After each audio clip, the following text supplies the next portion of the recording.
فیاض الحسن چوہان صاحب، میں نے آپ کی اصلیت چھپائی تھی. میں نے ہمیشہ بولا تھا کہ وہ بہت اچھے انسان ہیں. میں نے وہ نہیں بولا تھا کہ جیسے آپ ہو. کیونکہ میں دنیا کے سامنے آپ کو بے عزت نہیں کرنا چاہتی تھی، بدنام نہیں کرنا چاہتی تھی. آپ کا یہ جو کیریئر ہے اس کو میں خراب نہیں کرنا چاہتی تھی. ویسے تو مجھے پتہ ہے اور اللہ کو پتہ ہے اور کہ آپ کتنے غلیظ انسان ہیں. کہ آپ اپنی بیویوں کے ساتھ وفا کریں.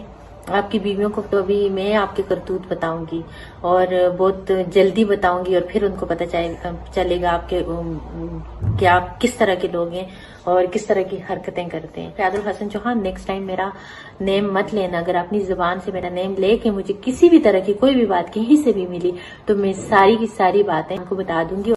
تم اگر ہم سے ٹکراؤ گے تو سن لو منہ کی کھاؤ گے. آپ لوگوں کا جو اصلی چہرہ ہے وہ میرے ابھی بھی موبائل فون میں محفوظ ہے، لہٰذا مجھ سے بچ کے رہنا. تھینک یو سو مچ. فیاض الحسن چوہان صاحب، میں نے آپ کی اصلیت چھپائی تھی. میں نے ہمیشہ بولا تھا کہ وہ بہت اچھے انسان ہیں. میں نے وہ نہیں بولا تھا کہ جیسے آپ ہو. کیونکہ میں دنیا کے سامنے آپ کو بے عزت نہیں کرنا چاہتی تھی، بدنام نہیں کرنا چاہتی تھی.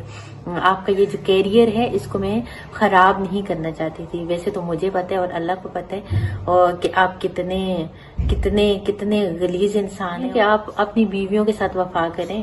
آپ کی بیویوں کو تو ابھی میں آپ کے کرتوت بتاؤں گی اور بہت جلدی بتاؤں گی، اور پھر ان کو پتہ چلے گا آپ کے کہ آپ کس طرح کے لوگ ہیں اور کس طرح کی حرکتیں کرتے ہیں. فیاض الحسن چوہان، نیکسٹ ٹائم میرا نیم مت لینا. اگر اپنی زبان سے میرا نیم لے کے مجھے کسی بھی طرح کی کوئی بھی بات کہیں سے بھی ملی تو میں ساری کی ساری باتیں آپ کو بتا دوں گی. تم اگر ہم سے ٹکراؤ گے تو سن لو منہ کی کھاؤ گے. آپ لوگوں کا جو اصلی چہرہ ہے وہ میرے ابھی بھی موبائل فون میں محفوظ ہے، لہٰذا مجھ سے بچ کے رہنا. Thank you so much.